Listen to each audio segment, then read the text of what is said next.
नाशिक शहरात दहशत माजवत ज्वेलर दुकानावर दरोड्याचा प्रयत्न करणाऱ्या टोळीला अखेर गुन्हे शाखेने पंजाब पर्यंत जाऊन बेड्या ठोकल्या आहे।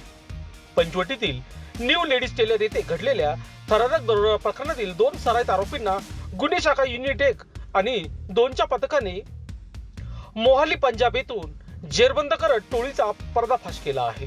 15 मे रोजी रात्री हिरावाडी परिसरातील न्यू लेडीज ज्वेलरी दुकानात 6 आरोपींनी सिनेस्टाईल एंट्री करत सोन्या चांदीचे दागिने लुटण्याचा प्रयत्न केला होता।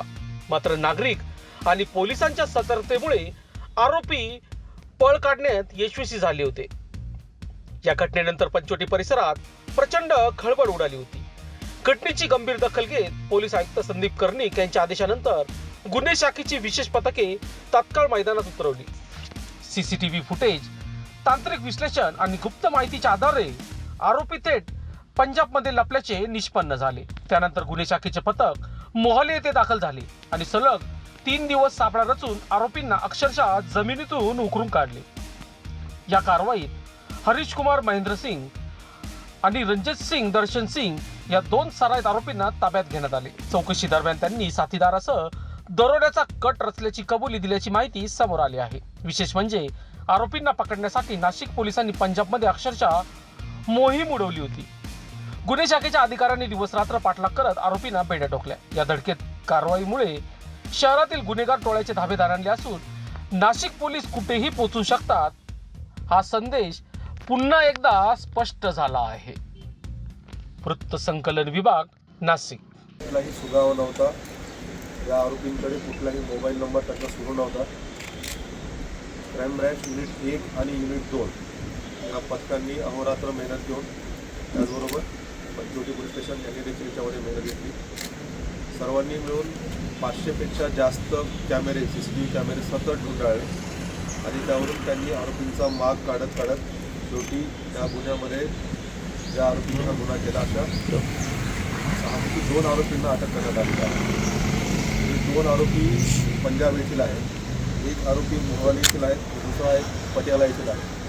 दोन्ही आरोपी जे ताब्यात घेतलेत, अटक केले ते रेकॉर्डवरचे सराईत गुन्हेगार आहेत। त्यांनी वारंवार असे गुन्हे केलेले आहेत आणि विशेष म्हणजे कुठल्याही प्रकारचा सुगावा नसताना हा गुन्हा उघडकीस आणलेला आहे। आरोपींची ओळख 2010मध्ये जेलमध्ये, अंबाला जेलमध्ये झाली होती। त्यानंतर ते एकमेकांच्या संपर्कात होते। त्यांनी ठरवलं की आपण कुठेतरी दरोडा करायचा। त्या उद्देशाने ते पंजाबवरून निघाले। पंजाबहून निघतानाच त्यांनी त्याच वेळेस त्यांचे मोबाईल बंद केले पोलिसांना लक्षात येऊ नये म्हणून, आणि ते सुरुवातीला मुंबईला आले। मुंबईला येऊन त्यांनी परत नाशिक गाठलं। नाशिकला त्यांनी आपल्या ठिकाणांची रेकी केली।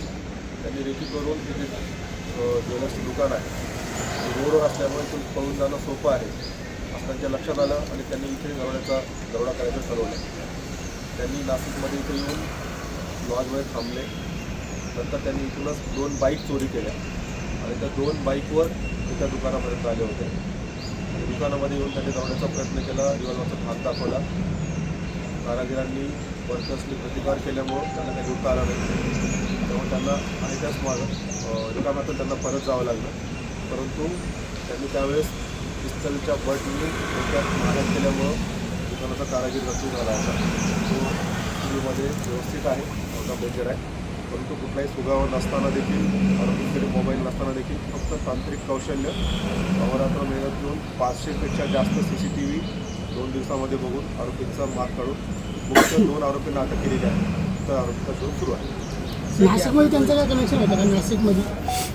नाशिकमध्ये आरोपींचं कुठलंही कनेक्शन नव्हतं। हे रेकॉर्डवरचे सराईत गुन्हेगार आहेत। ते रँडमली नाशिकमध्ये आले आणि नाशिकमध्ये येऊन 2 दिवस सतत रेकी केली आणि त्यांनी ते ठरवलं की कुठल्या ठिकाणी त्यांना दरोडा करणं शक्य आहे। त्यांचं नाशिकमध्ये कुणाशी काही कनेक्शन नाही। या अगोदर त्यांच्यावर देशभरातील गुन्हे दाखल आहेत आणि त्यांच्यामध्ये मुख्यतः उत्तर भारतामध्ये अशा प्रकारचे गुन्हे दाखल आहेत। सर, यातला एक जो आरोपी आहे तो आर्मीमध्ये असल्याचं काय त्याची हिस्ट्री आहे की हा कसा काय या सगळ्यांमध्ये? हा पूर्वी सैन्य दलामध्ये होता आरोपी। त्याचं पूर्वीचं तिथलं नोकरी झालेली आहे। सध्या तो सैन्य दलामध्ये नाही, मात्र त्याची पूर्वीची नोकरी सैन्य दलामध्ये झालेली आहे। सर, कुठून ताब्यात घेण्यात आले यांना?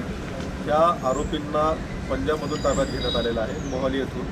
आणि विशेष बाब म्हणजे जेव्हा आरोपीने इथे दरोड्याचा प्रयत्न केला, इथून दरोड्याचा प्रयत्न करून आरोपी त्यांच्या मूळ घरी पोहोचण्याच्या अगोदरच त्यांच्या घराचा पत्ता क्राईम ब्रँच युनिट 1 आणि 1-2च्या अधिकाऱ्यांनी शोधला होता. आणि आरोपी घरी पोहोचण्याच्या अगोदरच क्राईम ब्रँच नाशिकची टीम आरोपीच्या घरी अगोदर जाऊन पोहोचली होती.